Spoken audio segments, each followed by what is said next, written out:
On va parler de formation ensemble, formation des utilisateurs.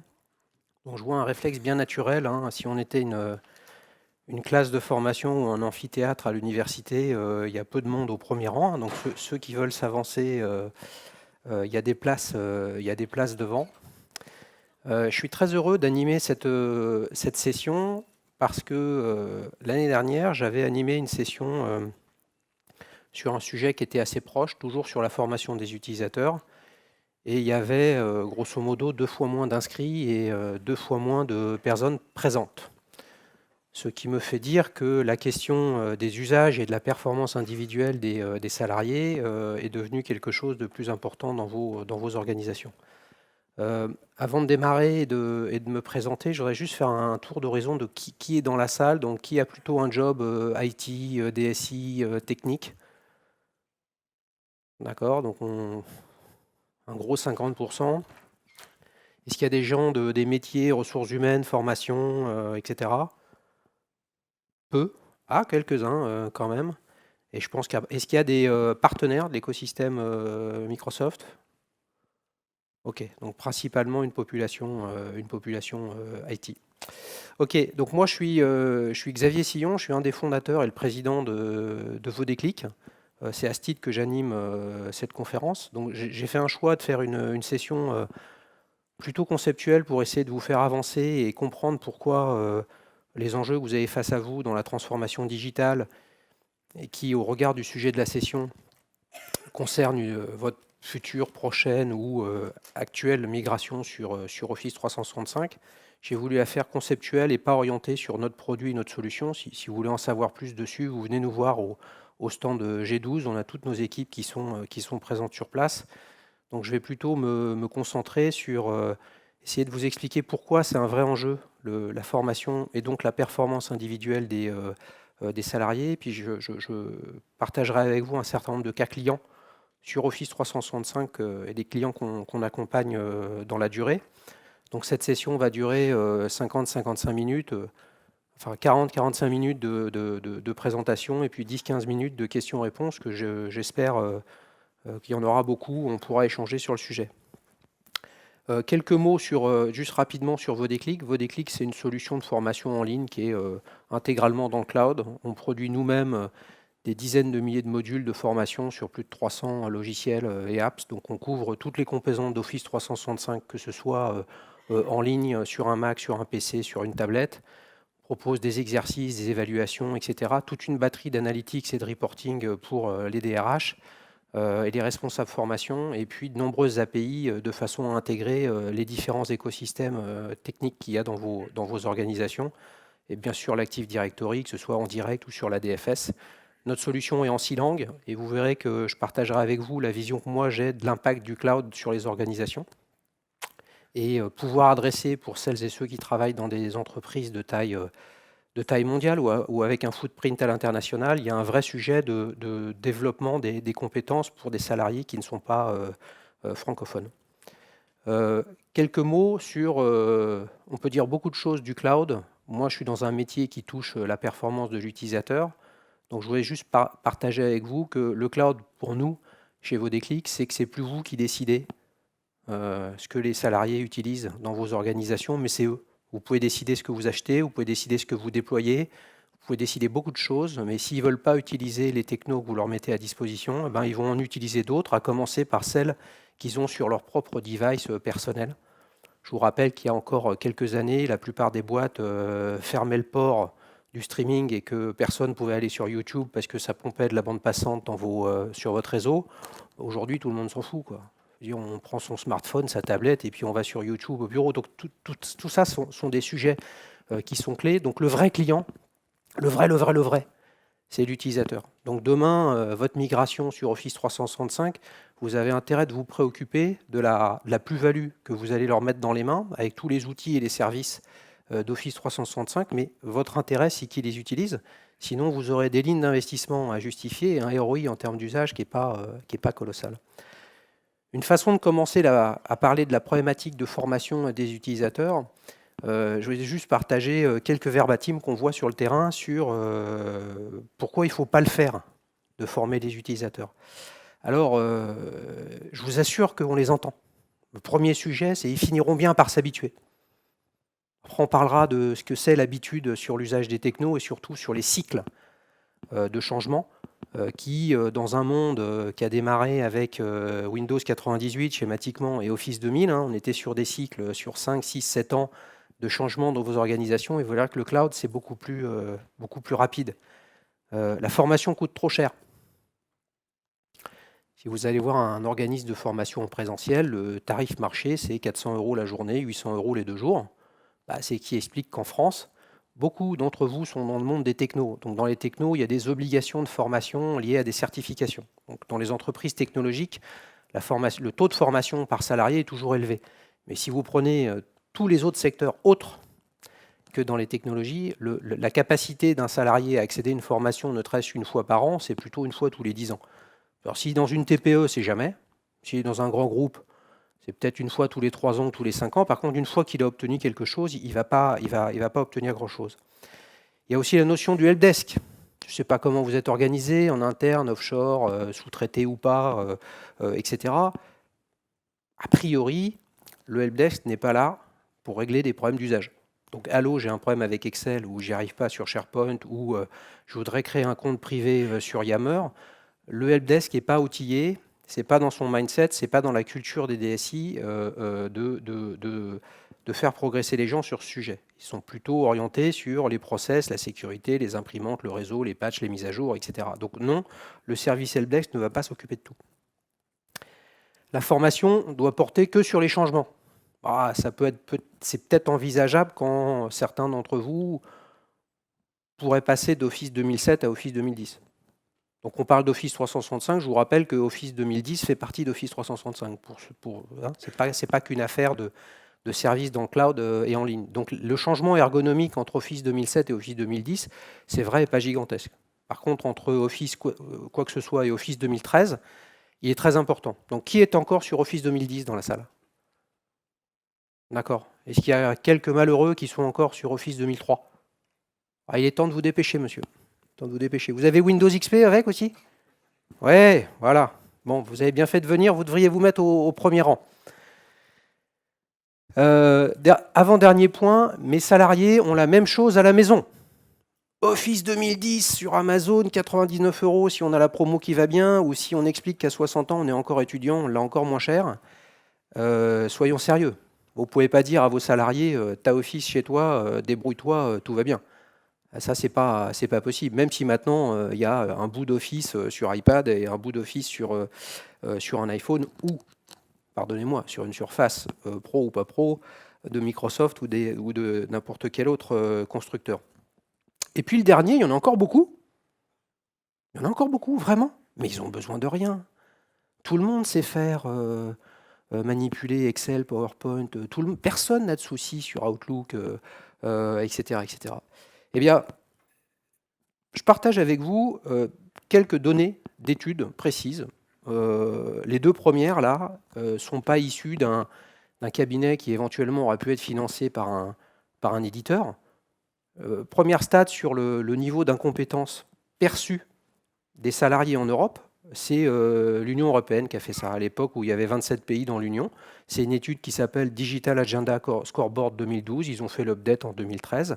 Un salarié sur 2 en Europe ne sont pas compétents sur l'usage des technos. Ne se sent pas.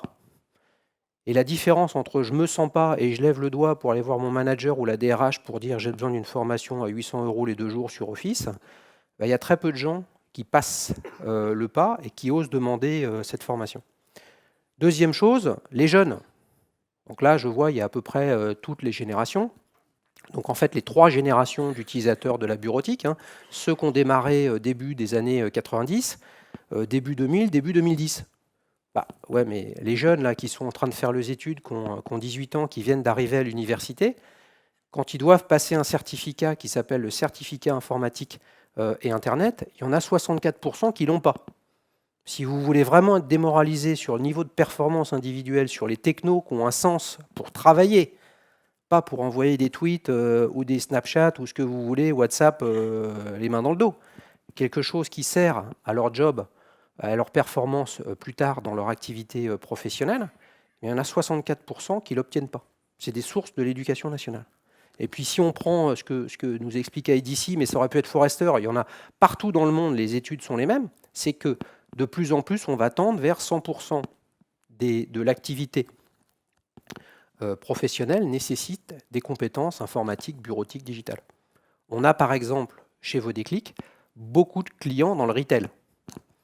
Si on résume ce qu'est le retail, c'est des sites très délocalisés, des chefs de rayon, des vendeurs, des manutentionnaires, des personnes qui sont en magasin et qui historiquement n'utilisaient pas forcément les technologies, des vieilles technos installées en magasin parce qu'il y a des problèmes de process, de paiement, etc., etc. Et ben pour autant, on a comme clients Monoprix, Truffaut, Jacqueline Rieu et d'autres qui nous font confiance simplement parce qu'ils rentrent dans une logique de transformation digitale. Et oui, il faut que les salariés s'adaptent à utiliser des nouvelles technos sur le point de vente. Donc il y a un vrai sujet demain de compétences et de performance des salariés dans vos organisations. Et ce que je veux faire maintenant, c'est simplement projeter cette problématique. Donc la photographie, c'est il y a un enjeu de transformation digitale dans vos boîtes. Le niveau de compétence moyen des salariés est faible. D'accord ? Sauf qu'il faut essayer de se dire, mais dans quel monde on est ? On est dans un monde où celui qu'on a appelé l'homme de Cro-Magnon de la bureautique, lui, il a disparu. C'était le monde où, il y a 25 ans, les écrans monochromes arrivaient, il y avait 3 logiciels à utiliser avec 3 fonctions, 3 x 3, 9 compétences à connaître. Il y a eu des millions et des millions et des millions de personnes qui sont allées en formation. Le bon modèle de formation, c'était de les former en présentiel pour leur expliquer de A à Z qu'ils allaient changer leur façon de travailler, sauf que ce monde-là a disparu. Il a disparu, les personnes ont vieilli, donc tout le monde maintenant a un vernis technologique plus ou moins important, mais vous verrez tout à l'heure qu'il ne suffit pas. Deuxième chose importante qui font qu'on a changé d'air, c'est la bureautique en ligne. Alors Microsoft n'a pas été, n'a pas forcément été le précurseur sur le sujet. On ne peut pas appeler Business Productivity Online Service, BPOS, l'ancêtre de Office 365, comme le truc à la pointe de l'innovation pour la bureautique en ligne. Donc c'est plutôt Google qui a tiré le premier. Mais je pense que, je ne sais pas si dans la salle, il y en a qui utilisent Google Apps. Il n'y a pas de honte, vous pouvez le dire. Voilà. Bravo. Quand on sort de la messagerie et qu'on vient sur ce que je veux faire sur Excel, je fais avec Google Spreadsheet, courage. Voilà. Donc, gros courage même. Énormément de courage pour ne pas s'énerver. Il peut même y avoir des bris d'ordinateur tellement ça pose de problèmes. Mais ça, c'est la situation aujourd'hui. Et je ne sais pas à quel rythme, et ça, ce n'est pas mon problème, mais l'évolution dans laquelle... dans le monde technologique dans lequel on est, c'est que dans les 3, 5, 10 prochaines années, peu importe tout ce qu'on utilise au quotidien, il n'y aura plus rien installé sur les machines, tout sera dans le cloud, dans le navigateur. Il y a des tels bons technologiques en termes de capacité en JavaScript et de mémoire dans les navigateurs qu'on pourra faire des choses qu'on ne peut pas faire aujourd'hui avec un Excel en ligne, simplement parce que le navigateur n'a pas la puissance nécessaire. Le Bring Your Own Device et la consumérisation des usages, ça c'est un vrai sujet. Peut-être avez-vous mis en place des politiques de gestion de parc hétéroclite et d'autoriser beaucoup de choses, gérer avec Intune ou autre, etc. À la limite, peu importe, mais on est quand même dans une société, même si ce n'est pas donné, toutes ces technos-là, où on a son matériel professionnel, poste fixe ou pas, mobile, etc. Et puis on a nos technos personnels. Et toutes nos technos et ce qu'on fait à titre perso, je pense que souvent, c'est quand même, ça a une ergonomie plus poussée, plus aboutie, plus sympa en tant qu'utilisateur individuel que parfois des systèmes un peu vieux. Il y avait monsieur avec Windows XP, c'est pas mal Windows XP, mais bon, ça a quand même un peu vieilli. Donc les technos qu'on utilise toutes et tous à titre individuel ont un vrai impact sur ce qu'on est prêt à supporter et à accepter dans l'environnement professionnel dans laquelle on est. Il y a le fait que le nombre d'applications, ne serait-ce que dans la suite Office, ne cesse d'augmenter. Alors je crois qu'à l'époque d'Office 2000, il y avait Word, Excel, PowerPoint, Outlook. Je ne sais même pas s'il y avait Publisher à l'époque. Maintenant, il faut rajouter dans toute la suite logique, pas forcément, je ne parle pas de pricing ou de plan tarifaire E1, EX, EY de Microsoft, mais il faut y rajouter SharePoint, puis il faut y rajouter Link, puis il faut y rajouter Yammer, Et puis il va y avoir d'autres technologies que Microsoft est en train de proposer. Le Link va devenir Skype for Business, etc., etc. Donc là où il y a 20 ans, il y avait 3 trucs à savoir faire sur 3 logiciels différents, il y avait 9 choses à savoir faire, bah maintenant il y en a quand même beaucoup plus sur beaucoup de devices. Donc l'illustration que j'ai trouvée pour vous essayer de présenter ce qui change et ce qui va changer pour vous dans un environnement de bureautique dans le cloud, c'est que pour former vos salariés, donc que vous soyez en tant que DSI ou dans l'équipe de la DSI en charge ou non de la formation des utilisateurs, ça c'est un autre sujet, mais avant c'était assez simple, entre guillemets. Il y avait vous étiez dans une entreprise avec 1000 personnes, il y avait 1000 postes, j'achetais 1000 Dell ou 1000 Compaq ou 1000 HP, il y avait 1000 licences Windows, je parle côté poste de travail, hein, pas sur les serveurs, et puis 1000 licences Office. C'est pas, donc pour essayer de véhiculer un message pédagogique à ces utilisateurs-là, c'était assez simple. Voilà, c'est un truc assez monolithique, un carré bleu. Aujourd'hui, conceptuellement, la photographie de votre organisation, c'est plus une mosaïque. Là, j'aurais pu faire un GIF animé. Ça clignote dans tous les sens parce qu'il y en a partout. Il y a ce que vous avez déployé, il y a ce que vous avez accepté que les autres utilisent. Donc si vous vous dites à un moment, bon alors, il faut que je fasse progresser tout ce monde-là, bah, je vais leur amener des formations sur Windows, sur Office, et puis c'est bon, c'est réglé. Bah non, ça c'est fini ce truc. C'est que c'est beaucoup plus compliqué d'adresser une population où vous n'avez plus forcément le contrôle de ce qu'ils utilisent. Vous savez ce que vous aimeriez qu'ils utilisent, mais vous ne savez pas forcément ce qu'ils utilisent. Dernier point, enfin avant-dernier point, c'est une affaire de cycle, ça. Alors ça, c'est une courbe de fréquence. En gros, il y a 5 ans entre le point haut et le point bas. Voilà. Donc, vous êtes aujourd'hui sur Office 2010, vous avez migré il y a 2 ans, bah, à peu de choses près, dans 3 ans, vous migrerez sur autre chose. Peut-être dans 5 ans, peut-être dans 6 ans, mais en tout cas, on est sur un monde où vous pouviez considérer, je pense quand même à tort, mais que pendant 5-6 ans, il ne se passait rien de nouveau pour l'utilisateur. C'est super tranquille, je leur ai mis un nouveau truc, ils se démerdent avec, hein, ils n'ont pas besoin de formation, ils ont les mêmes à la maison, hein, comme la pub sur les raviolis.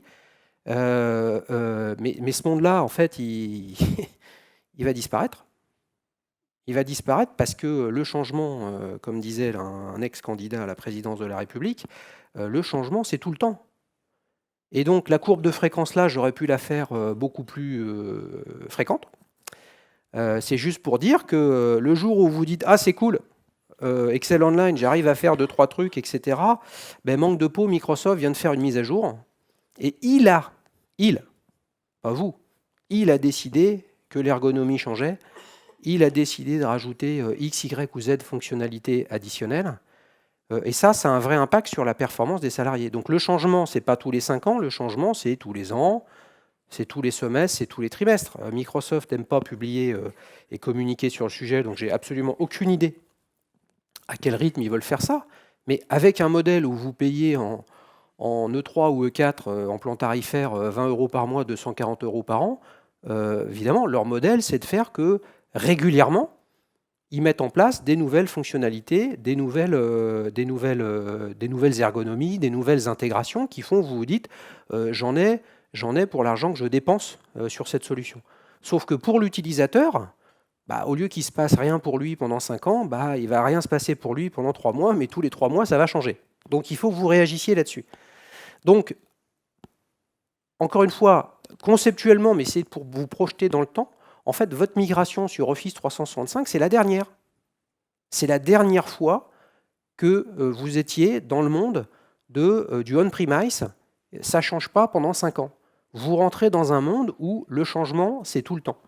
Et donc, la notion même d'accompagnement au changement, qui veut dire quand ça change, j'essaye de faire de quelque chose, vous rentrez dans un monde où le changement, c'est tout le temps, et donc il faut que vous mettiez en place des solutions, pas que sur la formation, mais des solutions qui font que les utilisateurs, bah, vous faites quelque chose pour eux sur la durée et non pas avec un one-shot. Vous voyez, donc le modèle historique du on-premise, peu importe que vous ayez des licences en boîte, open, avec accord entreprise, etc., ce monde où vous avez acheté et tout va bien, bah celui-là, c'est fini. Vous payez une souscription, d'accord, et ça change constamment. Et par ailleurs, vous perdez le contrôle de la décision de faire, puisque c'est l'éditeur qui un jour affiche un message à la connexion, « Oh, by the way, demain ça change ». Et demain, il y a des nouveaux trucs pour votre plus grand bonheur et tout ça, avec tout le marketing qui va bien. Mais pour les utilisateurs au quotidien, gros changement. Donc, qu'est-ce que vous faites pour eux? Dernier point sur cette nouvelle ère. Bon, alors là, c'est vraiment un graphique super théorique. Hein. Si vous travaillez dans des grosses boîtes, bah, le monde on-premise, il fait qu'il n'y a jamais un pays ou un continent ou une division chez vous qui a les mêmes versions des logiciels. Je veux dire, migrer 50 000 postes sur Office 2010, on peut espérer faire ça en quelques mois. La réalité, c'est que ça prend plusieurs années. Et puis malheureusement, il y en a qui ça prend encore plus que plusieurs années. Ok, mais si demain, tout le monde est dans le cloud, tout le monde, et tout est en ligne, et ben, tous ces pays-là, là je ne dis pas qu'en Amérique du Sud, ils sont sur Mac, hein, et qu'en Asie, ils sont plus sur Office 2010. Bah, la photographie, elle va ressembler à celle-là. C'est-à-dire que tout le monde a Office 365. Donc, pour la première fois dans votre histoire bureautique, à vous, potentiellement, tous vos salariés vont avoir exactement les mêmes versions des logiciels. Le seul delta, c'est la langue. Et donc, pour la première fois, vous allez pouvoir vous dire, je pilote toute ma bureautique mondiale avec un seul produit. Donc, je suis en mesure de piloter toute ma démarche de formation, puisque je n'ai plus cette mosaïque qui tourne dans tous les sens et qui clignote, mais tout le monde a la même version d'Office 365.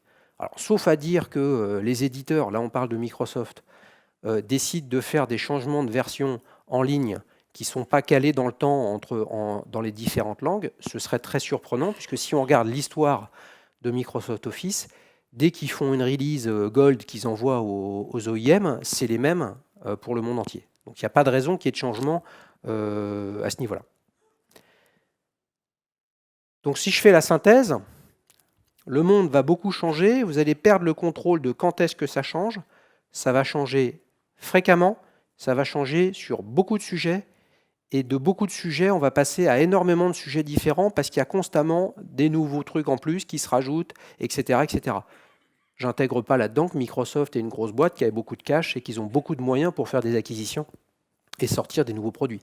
Donc aujourd'hui, vous avez Yammer dans Office 365. Yammer, ils l'ont acheté il y a 2 ans ou il y a 2 ans et demi. Donc avant, ce n'était pas dans votre licence. Donc tout ça, c'est bien, sauf qu'il y a en face de vous, vous avez ce qu'on a conceptualisé, un apprenant connecté. Alors qu'est-ce qu'un apprenant connecté? C'est vous et moi. À un moment ou un autre, on a tous des trucs à apprendre. On est des gamers connectés, hein. On a tous notre Candy Crush ou Clash of Clans, même si on ne veut pas le dire, etc. Mais bon, on est des nouveaux joueurs. Hein. Donc avant, il y a 5 ans, un gamer, c'était Xbox, PlayStation ou ce que vous voulez dans sa télé, etc. Aujourd'hui, c'est quelque chose c'est un comportement qui est complètement différent. Donc pour former ces gens-là, mais en fait pour les former, il faut les attirer, leur donner envie d'utiliser les technos que vous leur proposez, il faut prendre en compte qui ils sont. Donc je ne sais pas si vous le partagez, hein, mais bon, on est quand même assez globalement tous surchargés. Donc on devient impatient, parce que quand on n'a pas ce qu'on veut faire, ou ce qu'on a besoin de faire, ou on veut recevoir ce qu'on a demandé, on a la pression de ce qu'il y a à faire après. Donc on est surchargé, impatient, volatile. Les technos, elles permettent de démarrer un truc. Moi, je peux arrêter là la conférence pendant 30 secondes juste pour regarder si j'ai pas reçu un email. Vous voyez, donc cette volatilité, il faut l'intégrer aussi. La mobilité, c'est un truc colossal. L'exemple de l'email que je viens de prendre, ça démontre bien que c'est la technologie mobile qui a transformé les usages et le comportement des utilisateurs. Il y a 20 ans, un peu moins de 20 ans, quand j'ai commencé à travailler, c'était pas concevable que quelqu'un en salle de réunion soit en train de regarder son ordinateur portable. Aujourd'hui, une réunion, c'est tout le monde a son PC, son truc, et puis on ne sait pas trop qui écoute forcément, etc. Je veux dire, tout le monde envoie des emails avec son téléphone pendant des réunions. Donc les technologies changent les usages. Donc cet apprenant, il est devenu beaucoup plus autonome. Donc autonome, il est autonome dans sa vie et son biorhythme technologique personnel. Il fait ce qu'il veut avec ses propres technos. Donc il a les mêmes comportements dans la sphère professionnelle pour utiliser les technologies que vous allez mettre en place, en l'occurrence Office 365. Donc comment le séduire, cet apprenant? Donc l'apprenant, c'est le salarié. Voilà. Donc le salarié, il a des choses à apprendre tous les jours. Comment vous pouvez le séduire? Si vous lui changez les technologies qu'il utilise et que ces technos, elles ne cessent d'évoluer dans le temps, à un moment ou un autre, vous ne pouvez pas vous mettre à sa place pour définir ce dont il a besoin. Ça, c'est pas possible, ça. Que vous soyez dans des équipes IT ou RH, vous ne savez pas quels sont les besoins de vos salariés. Vous croyez savoir en vous disant si je demande qui a besoin d'une formation, je vais remonter quelques demandes, quelques dizaines de demandes dans le plan de formation pour avoir des résultats intéressants. La réalité, c'est que la majorité est silencieuse et que les gens n'ont pas envie de vous demander de formation sur ces sujets-là, alors que, compte tenu des statistiques qu'il y a en termes de performance, les besoins sont beaucoup plus importants. Donc il faut que chacun puisse se former sur ce qui l'intéresse, mais aussi compte tenu des technologies, il faut que chacun puisse se former quand il en a besoin. Donc si quand il en a besoin, il faut attendre d'être sur son poste de travail avec le plugin qui va bien à l'intérieur d'Internet Explorer, ça c'est plus possible, quoi. Je suis désolé pour Microsoft, mais il y a encore quelques mois, sur le site d'MSDN et ces trucs-là, si vous n'aviez pas Internet Explorer, ça ne marchait pas. Nous, on est sur Mac. C'est un problème, ça. On est sur Mac, mais on utilise Office 2011, donc des produits Microsoft. D'accord ? Donc, quand on a besoin de quelque chose, le cloud, il nous amène le fait que ça marche partout, tout le temps, sur tous les devices, puisque ce n'est plus dépendant de tel ou tel navigateur, de tel ou tel OS, ou de tel ou tel matériel. Et ce dont il a besoin, cet apprenant connecté, c'est qu'il puisse se former à son rythme. Donc je suis sûr que dans la salle, là, tout le monde se dit moi je bosse dans les technos, je touche ma bille et tout ça sur la bureautique. Je pense qu'il y a peut-être 200 personnes aujourd'hui. On a tous nos petits problèmes. Moi, il y a des trucs où je ne suis pas très performant, où je me dis que je pourrais vraiment progresser, il faudrait que je me forme. Mais il n'y a que moi qui sais ce sur quoi j'ai des difficultés. Et je pense qu'individuellement, pour vous, c'est pareil. Donc chacun a son propre rythme. Donc son propre rythme, vous comprenez bien que si vous voulez avoir le choix de vous former au rythme qui vous intéresse vous, la réponse, ça ne peut pas être fais ta demande de formation au mois de septembre, et puis au mois de janvier, si tu es un heureux élu dans le cadre du plan de formation, on va te dire que tu as une formation, et tu iras en formation au mois d'avril sur Office 2010. Alors que vous, votre problème, il était au mois de septembre, que vous n'y arrivez pas à vous mettre au travail collaboratif avec Yammer, ce n'est pas les 2 jours de formation que vous aurez dans un centre de formation 6 mois plus tard qui va améliorer votre situation. Sachant qu'entre le problème que vous avez au moment où vous faites votre demande et la solution qu'on vous amène, il sera passé tellement de temps que le Yammer en question lui-même aura évolué en termes d'ergonomie et de fonctionnalité.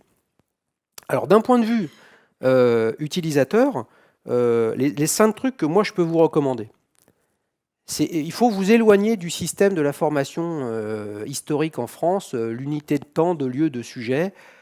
Tu vas aller à Strasbourg, à 50 km de ton bureau, te former pendant 2 jours sur Office 2010 dans 6 semaines. Ça, c'est pas possible, ça. Parce que dans ce cas-là, il y a peu d'élus, ça coûte très cher.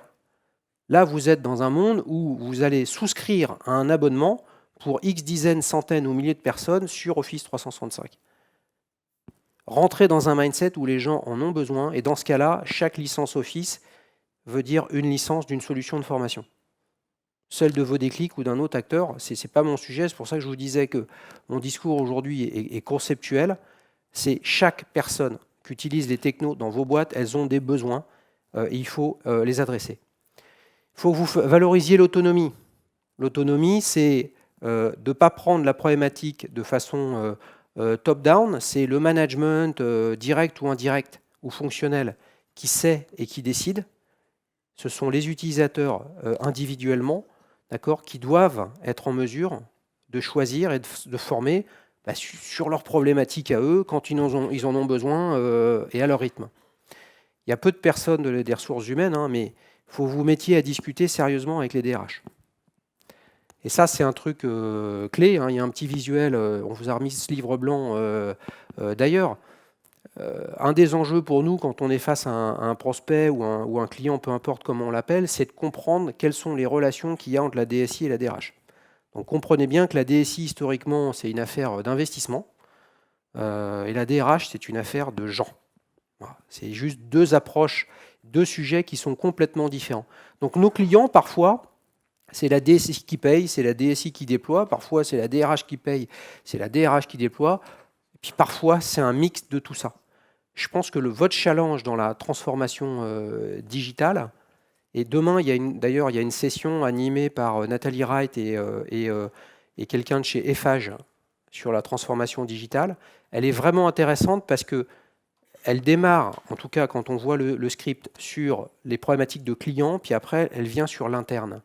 D'accord ? Donc la transformation digitale, c'est le moment pour faire que l'IT et les RH, enfin, se mettent à travailler ensemble, parce que se dire que nos clients dans vos points de vente, ils vérifient un prix avec leur iPhone, c'est ça le sujet. Ben non, c'est que le client qui fait ça, en fait, c'est votre salarié. Et qu'est-ce que vous faites pour lui, pour l'accompagner dans cette transformation digitale? Donc si vous comprenez cette problématique-là, Office 365, une migration dessus, c'est le moment d'aller voir les DRH, parce qu'il y a un vrai game changer, c'est que le changement, c'est tout le temps et pas simplement tous les 5 ans. Donc si c'est tout le temps, c'est une affaire de politique vis-à-vis des salariés et d'accompagnement de leur performance individuelle. Bah, bien évidemment, ça j'en ai déjà parlé, il faut vous impliquer sur la durée, mais ça c'est le propre d'Office 365. Et puis dernière chose, faites confiance aux startups. Alors nous, on est une boîte, on est en forte croissance, on est 29, mais startup, ça dit quoi? Ça dit que vous êtes face à un sujet qui est de transférer et de faire évoluer toute votre approche en termes de techno au sens large. Moi, je parle de bureautique et de compétences digitales. Dans le monde de la formation, le monde de la formation, c'est pas comme celui des confitures. Hein. Les confitures, c'est dans les vieux pots où vous faites les meilleurs. Dans le monde de la formation, il faut vraiment regarder ce que les technologies apportent de façon à révolutionner les façons de faire. Et ça, ce sont les innovations, les startups qu'ils proposeront. Vous en avez plein aux États-Unis, vous n'en avez pas en France. Nous, on en fait partie.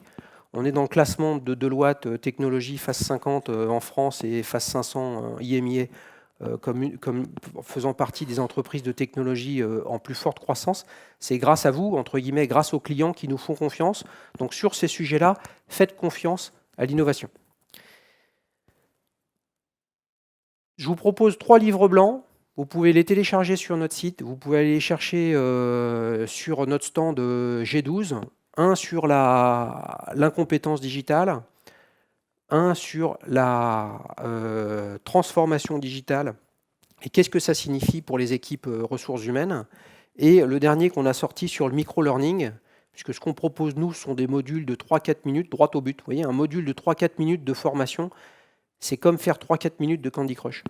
Les hard gamers vont dire mais c'est du pipeau, c'est pas du jeu. Bah ouais, mais les hard gamers ils sont pas nombreux alors que les joueurs de Candy Crush ils sont beaucoup plus nombreux. Donc on fait un parallèle dans ce livre blanc entre ce qu'est cet apprenant connecté, d'accord, et en quoi le micro-learning répond à leur problématique. Donc j'en ai terminé avec la première partie. Je voulais partager maintenant 3 cas clients avec qui on a travaillé. Le premier, c'est Rexel. Donc Rexel, c'est un grand groupe mondial de distribution de matériel électrique. Hein. C'est l'origine du groupe PPR, même si maintenant ça ne fait plus partie du groupe PPR. C'est un groupe de 36 000 personnes dans le monde. Ils sont 4 500 en France. Ils ont migré partout dans le monde sur Office 365.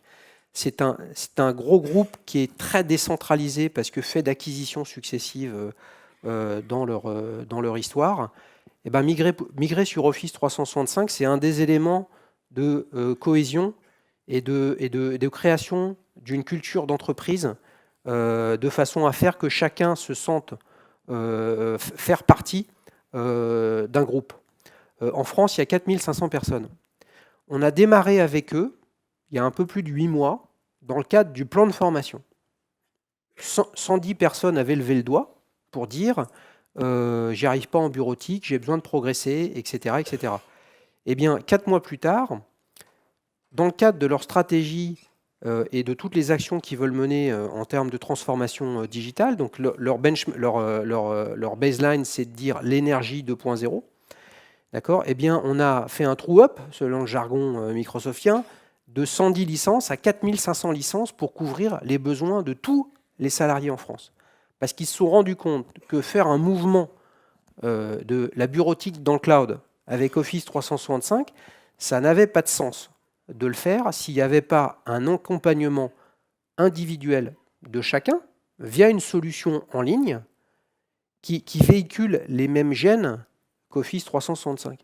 Si vous vous dites j'ai 4500 personnes, je vais tous les envoyer en centre de formation ou je vais faire des séances de 3 heures par groupe de 10, etc., ça va vous coûter une blinde, ça ne va pas répondre à l'unité de temps qui fait que ça va constamment évoluer dans le temps.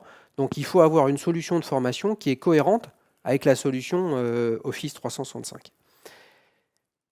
Deuxième cas client, alors je ne sais pas s'il y a des gens du nord de la France, c'est Rabot du Tilleul, donc c'est un groupe de BTP indépendants.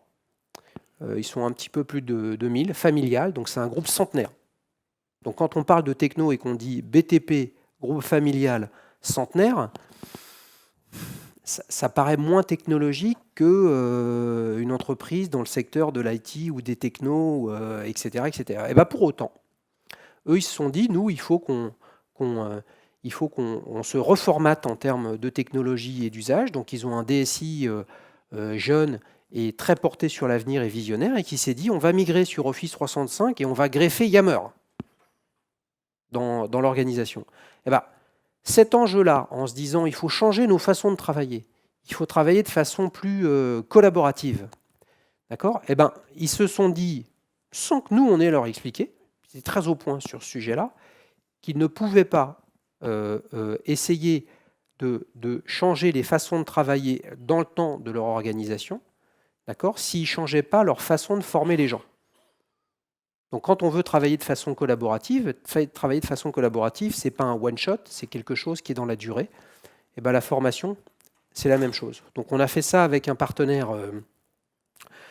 Solution Gold, à l'époque ça s'appelait Solution Gold, hein, mais je ne sais pas si c'est toujours le cas, qui est Cloud Livia, qui est spécialisé sur ces sujets-là. Et on a fait une intégration dans la DFS avec eux. Donc ce type d'intégration, ça a quoi comme intérêt? C'est que toutes les solutions tierces que peuvent utiliser un salarié, l'un des enjeux, c'est où je me connecte et deux, quel est mon login mot de passe. Donc parfois, quand on se dit, bah tiens, moi je me souviens plus sur quel site aller ou quelle solution, et en plus je me souviens pas de mon login mot de passe, c'est un problème. Eh ben, synchroniser en ADFS Rabot du Tilleul avec nos API, bah, ça fait que l'utilisateur, quand il se log avec sa session Windows en arrivant le matin, etc., eh ben, il a une icône sur son bureau vaut des clics, là, le V rose, et il n'a pas besoin de se connecter, il n'a pas besoin d'utiliser des credentials personnels. Ça, c'est un exemple sur l'Active Directory Federation Server, mais c'est on fait la même chose avec d'autres éditeurs. On le fait avec Salesforce, par exemple. Alors, je fais exprès de citer Salesforce parce que ça fait plusieurs années que je vais à la WPC de Microsoft, où il y a les partenaires du monde entier qui y vont. J'ai bien vu la différence entre l'époque Steve Ballmer et l'époque Satya Nadella.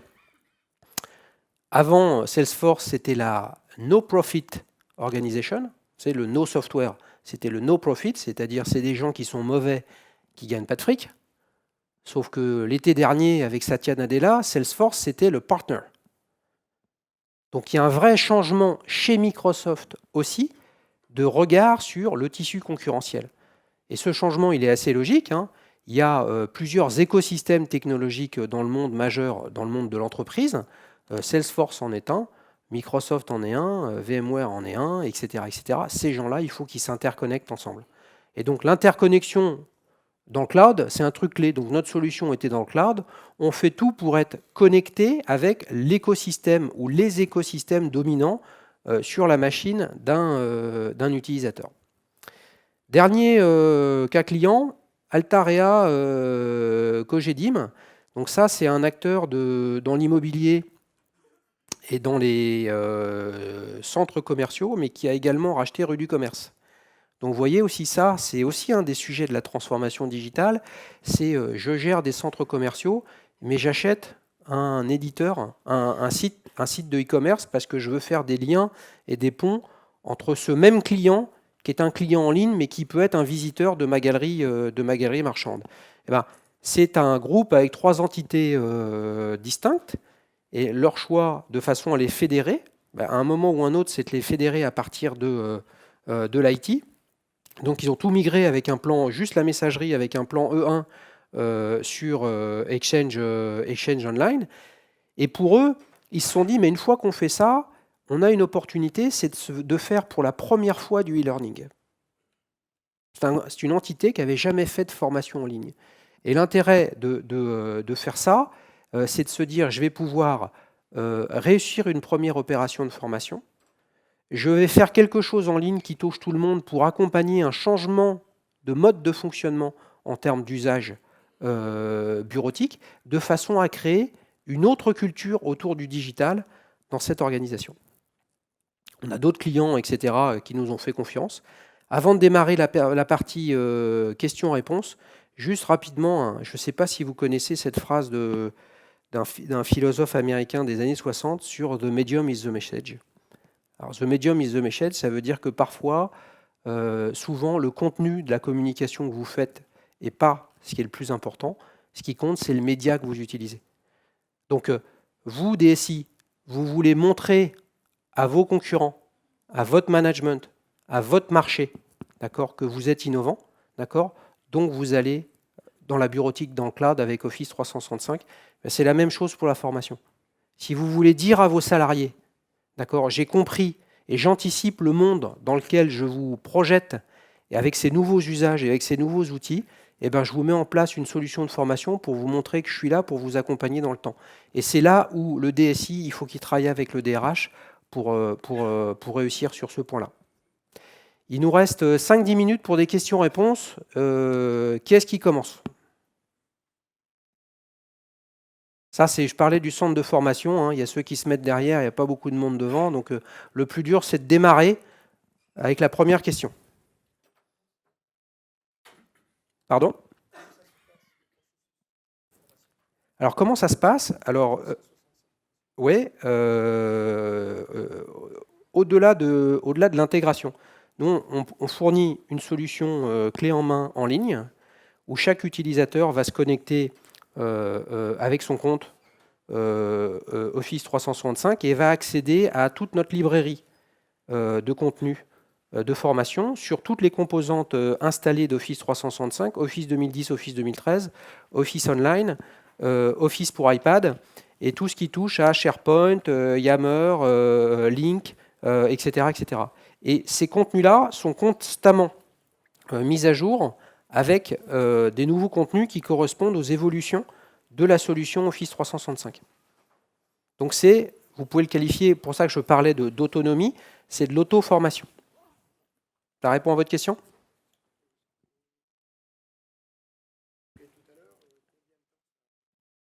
Ah bah nous, on est une des raisons qui peuvent faire que vos migrations à vous vont plus vite.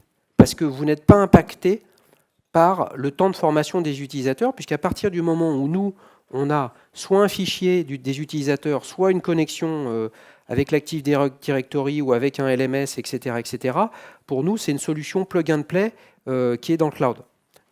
Donc on peut vous aider à accélérer votre timing, parce que de la même façon, déployer cette solution n'importe où dans le monde avec des utilisateurs d'une autre langue, nous, on n'est pas impacté par vos rythmes à vous, où il faut processiser soit les comptes de messagerie si vous êtes que sur Exchange Online, si vous avez un parc physique à passer de Office 2003 à Office 2013, c'est vous qui avez des contraintes de temps, parce que c'est un temps physique, alors que nous, c'est de l'automation dans le cloud.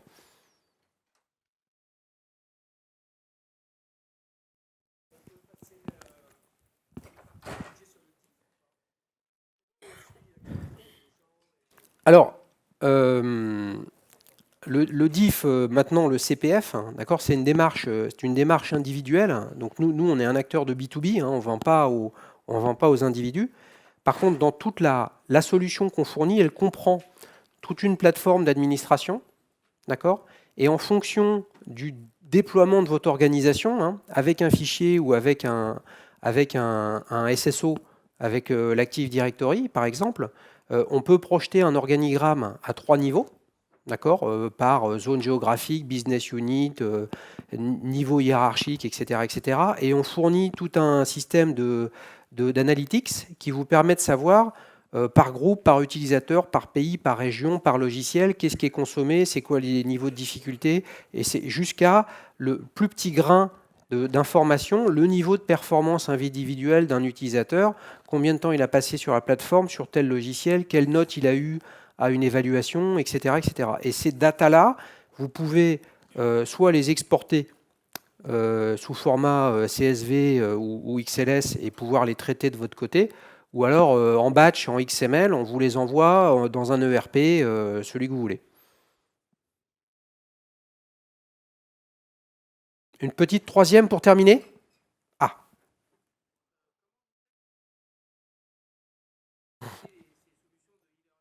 Oui. Oui.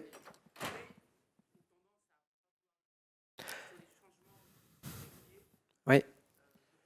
Alors, la première chose, c'est de beaucoup travailler, c'est ce qu'on fait sur le produit. Donc moi, j'ai fait le choix de ne pas vous le montrer aujourd'hui, mais passer à notre temps si vous voulez le voir, pour que le produit, quand vous alliez, vous vous dites « Waouh, c'est réussi en termes d'ergonomie, ça va très vite, c'est fonctionnel, et quand je cherche quelque chose, je le trouve. » D'accord? Deuxième sujet, l'intégration. On peut faire une intégration qui est techniquement aboutie, sauf que si c'est par exemple une intégration dans l'ADFS, mais que le lien pour aller sur notre solution, il est sur un SharePoint, mais qu'on est sur le 25e onglet à droite en bas de la page, la personne va y aller. Donc ça veut dire que c'est le job aussi de notre client d'accepter que s'il veut avoir du monde sur une solution, il faut que le chemin soit le plus facile possible pour y accéder. Puis après, il y a un système de relance qui fait que si vous n'y êtes pas allé, on va vous relancer, vous avez vu ça, etc., etc. Quatrièmement, on a lancé une brique de social learning, c'est-à-dire quelque chose qui permet à tout apprenant ou tout utilisateur de la solution de devenir lui-même, entre guillemets, formateur. Comment il fait ça? Ça veut dire que vous pouvez appeler un de vos collègues et lui dire « Ah, j'arrive pas à faire ça avec PowerPoint, je veux faire une transition aléatoire dans une présentation. » Eh bien, vous pouvez envoyer à cette personne-là, via notre solution, le ou les modules qui correspondent aux problèmes qu'il rencontre. Et par ailleurs, les administrateurs de la solution, c'est-à-dire ceux qui ont accès au reporting, on peut aussi ouvrir des comptes pour les équipes helpdesk. Et là, le helpdesk peut pousser du contenu dans le compte des utilisateurs qui rencontrent des difficultés. Donc ça peut être aussi un choix pour vous de vous dire « je veux sortir le helpdesk d'un endroit où c'est purement technique et puis dès qu'on les appelle pour des problèmes d'usage, il n'y a jamais de réponse ».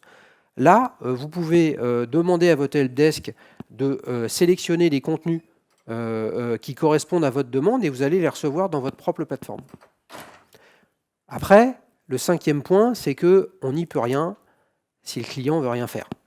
Donc à un moment ou un autre, c'est le sujet de la transformation digitale. Soit c'est une affaire de stratégie et de vision, et là il y a l'engagement du top management et de la communication interne qui va avec. Mais après, le e-learning échappe pas à la règle de toute solution. S'il n'y a personne qui le porte en interne et qui a un intérêt à faire que ça marche, de fait, ça ne marchera pas. Mais ce n'est pas plus un problème de e-learning qu'un problème de développement et de promotion d'un nouvel outil dans une organisation. On est bon? Eh bien écoutez, merci beaucoup. N'hésitez pas à passer nous voir, stand G12, si vous voulez en savoir plus. Et puis, bonne fin de salon aujourd'hui et bonne dernière journée demain. À bientôt.